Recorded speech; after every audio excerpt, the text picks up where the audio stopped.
একটি মেয়ে শুধু একটি বর্ণ রতে সাঁতার কাটছিল।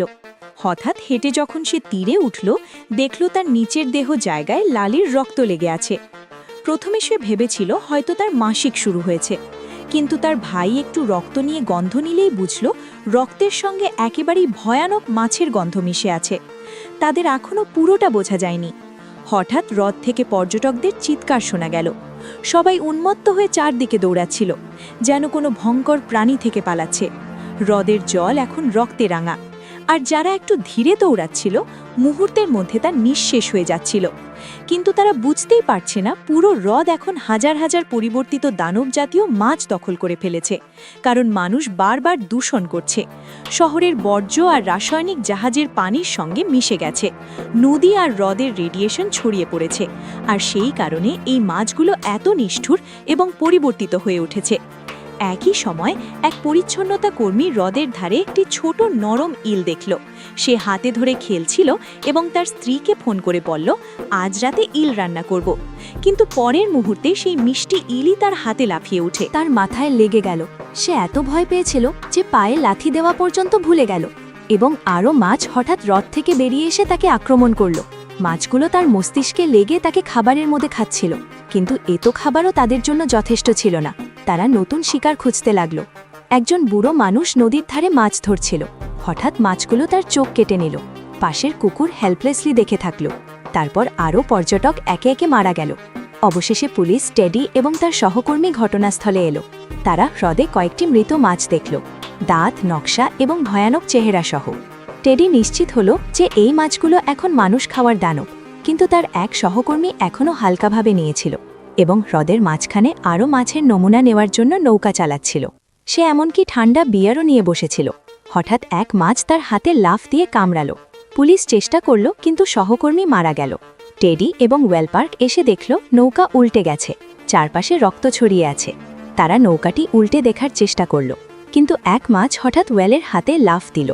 ওয়েল বাঁচতে না পেরে নাকের সাহায্যে মাছটিকে সরাতে পারল, কিন্তু মেরে ফেলার আগেই আরও মাছ তাদের লক্ষ্য করল। এক ফার্মাসিস্টও মারা গেল। মাছগুলো তার দেহ থেকে বেরিয়ে এসে তাকে আক্রমণ করল। হঠাৎ পুলিশ বুঝল মাছগুলো যদি নালা দিয়ে ঘরে ঢুকে যায় তাহলে পুরো শহর বিপদে পড়বে। অবস্থা এত গুরুতর দেখে ট্যাডি অবশেষে শহরের মেয়রকে ফোন করল। মেয়রও এসে দেখল যে পুরো ঘটনা ভয়ঙ্কর। সে বিশ্বাস করতে পারছিল না যে এটা সব পরিবর্তিত মাছের কাজ। পার্ক সঙ্গে তার সহকর্মী হঠাৎ বুঝল পরিস্থিতি আরও ভয়াবহ। তারা তৎক্ষণাৎ শহরের মেয়রকে কাছে পানি খেলা বন্ধ করার এবং টাউন ওয়াটার সিস্টেম বন্ধ করার আবেদন করল, কিন্তু মেয়র অমানবিকভাবে প্রত্যাখ্যান করল। তার মতে এই মাছগুলো 7-3 মাছ, এত ভয়ঙ্কর নয়। তার জন্য মানুষের জীবন কম গুরুত্বপূর্ণ, আর শহরের অর্থনৈতিক ক্ষতি সবচেয়ে বড় সমস্যা। মেয়রের এই ধরনের লোভ ও উদাসীনতার কারণে প্যার্ক ও সহকর্মীরা অন্য উপায় ভাবল। প্যার্ক ঠিক করল টেলিভিশনের মাধ্যমে সরাসরি সম্প্রচার করে শহরের মানুষদের সতর্ক করবে, যাতে কেউ পানির কাছাকাছি না যায়। কিন্তু মেয়র এই দৃশ্য দেখে অগ্নি অভিমানে দগ্ধ হয়ে গেল। সে গাড়ি চালিয়ে সরাসরি পার্কের কাছে এসে চিৎকার করে গালি দিল এবং তাকে পুলিশ প্রধানের পদ থেকে বরখাস্ত করল। মেয়র কখনো ভাবতেই পারেনি তার শাস্তি আসবে এত দ্রুত। ফিরে অফিসে এসে সে হঠাৎ বাথরুমে ঢুকল, কিন্তু বুঝতেই পারল না 7-3 মাছ ইতিমধ্যেই নাড়া পেরিয়ে টয়লেটে ঢুকেছে। মেয়র পালাতে চাইল, কিন্তু অনেক দেরি হয়ে গিয়েছিল।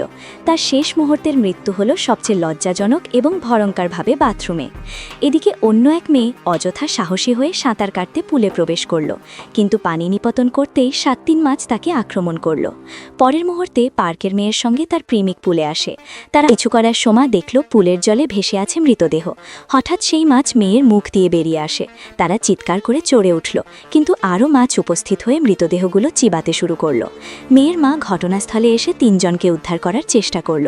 তারা দ্রুত বাড়িতে দৌড়ালো, কিন্তু ছোট ছেলে ইতিমধ্যেই বিপদে। বেশি সংখ্যক 7-3 মাছ নালা পেরিয়ে ঘরে ঢুকেছে। টয়লেটও মাছ ভরা। ছেলে আশ্রয় নিল একপাশে স্টোর রুমে। এদিকে পুরো শহর 7-3 মাছের আক্রমণে দখল হয়ে গেছে। নালা ও পাইপ দিয়ে মাছগুলো বের হয়ে এসে একটি বিশাল ফ্লিট তৈরি করে মানুষদের উপর আক্রমণ চালায়। শহর এক মুহূর্তে অচল হয়ে যায়। প্যাক বুঝল এখন আর থেমে থাকা যায় না। তিনিও সহকর্মী তাড়াহুড়ো করে বাড়িতে গিয়ে স্ত্রী ও সন্তানদের সঙ্গে দ্রুত শহর ছাড়ার প্রস্তুতি নিল, কিন্তু রাস্তাও পূর্ণ, সংখ্যা অগণিত মাছ।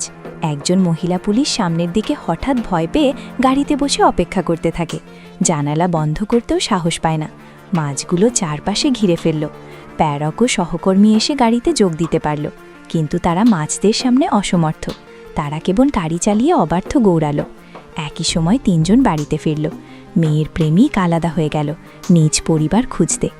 মেয়েটি যখন বাড়ি ঢুকল, দেখল মা বাথরুমে আটকা পড়ে গেছে। মা বলল দ্রুত চলে যাও, কিন্তু মেয়ে মা ছেড়ে যেতে চাইল না। মেয়ে হাতে টয়লেট পাইন ধরল, মাকে সাহায্য করল। এরপর গরম হেয়ার স্ট্রেটনার ধরিয়ে মার সঙ্গে লড়ল। মেয়ে নিজেই ধারালো একটি হাতিয়ার নিয়ে একটি মাছ মারল। মাও যোগ দিল। একটি বড় মাছ রেড স্টিউ স্টাইলে মারা হলো। মা মেয়ে যৌথ প্রচেষ্টায় তারা বাথরুম থেকে বের হতে পারল। তারা জানত না ছেলে এখনও স্টোররুমে লুকিয়ে আছে। মা মেয়েকে স্টোররুমে ঢুকতে বলল। নিজে ছেলে খুঁজতে হ্রদের পাশে গেল, কিন্তু সে শুধু দেখতে পেল 2টি মাছ খাওয়া মৃতদেহ। হঠাৎ মাছের দল তার দিকে লাফ দিল।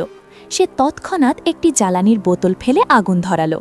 অনেক মাছ একবারেই নষ্ট হলো, কিন্তু স্টোররুমে থাকা মেয়েটি বিপদে। আনগোছালো মাছ ছাদে এসে কাজ ভেঙে ঢুকল। মেয়েটি পাশে লন মোয়ার দেখে তা হাতে নিয়ে ঝুঁকির মুখে ছুটল। মাছগুলো একেবারে উন্মত্ত হয়ে চারপাশে আক্রমণ চালাচ্ছিল। মা তখন ফিরে এলো। দ্রুত জ্বালানির বোতল ছড়িয়ে আগুন ধরিয়ে একটি অগ্নিপ্রাচীর তৈরি করল, যাতে মাছগুলো এগোতে না পারে। ঠিক তখনই প্যাক অবশেষে বাড়িতে ফিরে এলো। সে দেখল ছেলে এখনও স্টোররুমে আটকা, কিন্তু ঘরে ইতিমধ্যেই মাছ তারা দখল করা। তারা ভাবল বাহির থেকে চড়াই করে ভেতরে ঢুকবে, কিন্তু কোনো সিঁড়ি না থাকায় এটি খুবই কঠিন ছিল। আরও খারাপ হলো কয়েকটি মাছ পাইপ দিয়ে স্টোররুমে ঢুকে গেছে। ছেলে হাতে বল স্টিক ধরে প্রতিরোধ করছিল। ঠিক এই সময় মেয়ের প্রেমিকও এসে উপস্থিত হলো। তার নিজের পরিবার নিরাপদে শহর ছাড়ার পর সে প্রেমের কারণে ফিরে এসেছে। তার গাড়িতে একটি সিঁড়ি থাকায় তারা শেষমেশ ছেলেকে উদ্ধার করল। এরপর সবাই দ্রুত গাড়িতে উঠে শহর থেকে পালালো। পথে প্যাক ঠিক করল পানি সরবরাহ ব্যবস্থা বন্ধ করার প্রয়োজন, যাতে আরও বড় বিপদ এড়ানো যায়। তাই সেই এবং ওয়েল দুজন সেই উদ্দেশ্যে গেল। তারা আগে পরিবারকে নিরাপদ দূরত্বে পাঠালো, কিন্তু হঠাৎ পিছনের দিকের বিদ্যুৎটা আবার ধসে পড়ল, প্রায় সবাইকে ধ্বংসের মুখে ফেলে। এর পেছনে দোষী ছিল 7 মাছ। তারা নালা পেরিয়ে ভূমিতে উঠে এসেছে, তবে অনেকেই উচ্চ ভোল্টেজের কারেন্টে মারা গেল, যা তাদের আক্রমণ থামালো। প্যার্কির মাথায় এক চিল্লক ভাব এলো, সব 7 মাছকে একসাথে মেরে ফেলার উপায়। প্ল্যানটি হলো বিদ্যুৎ কেন্দ্র ব্যবহার করা, কিন্তু কিভাবে মাছগুলোকে সেখানে আনা যায়? মাছগুলো যখন লিভার থেকে নির্গত গন্ধ পায় তখন তারা আকৃষ্ট হয়। তাই তারা সকল লিভার সংগ্রহ করে মাছগুলোকে বিদ্যুৎ কেন্দ্রের দিকে টানবে। তারপর মহাসংগ্রাহী বিদ্যুৎ চালু করে সব মাছ একসাথে ধ্বংস করা যাবে। তারা কাজ শুরু করলো। যথেষ্ট লিভার সংগ্রহ করে গাড়িতে চাপল এবং বিদ্যুৎ কেন্দ্রে গিয়ে সকল লিভার গর্তে ফেলে দিল। এখন শুধু অপেক্ষা করতে হবে, মাছগুলো আকৃষ্ট হবে। কিন্তু দুর্ঘটনা হলো, ওয়েল একটু অসতর্ক হয়ে লিভারের গর্তে পড়ে গেল। প্যাট দ্রুত তাকে উদ্ধার করতে চাইল, কিন্তু তখন হাজার হাজার মাছ ওয়েলকে ঢেকে ফেলল। প্যাট শেষ পর্যন্ত তখ থেকে বের হয়ে উচ্চস্বরে চিৎকার করে সহায়তা ডাকল। পরিশেষে ছোট আগুনের খোঁজেও কৌশল অবলম্বন করে সুইচ চালু করল। বিশাল বিদ্যুৎ প্রবাহ পুরো নালার মধ্য দিয়ে প্রবাহিত হলো। সমস্ত মাছ বিদ্যুৎ দ্বারা ধ্বংস হলো। ভেতরে পোড়া, বাইরে যশ। বেঁচে থাকা পরিবারটি অবশেষে আনন্দে একে অপরকে আলিঙ্গন করল। ভয়ঙ্কর বিপর্যয় শেষ হলো। তারা ছোট শহর রক্ষা করা হিরো হিসেবে পরিচিতি পেল।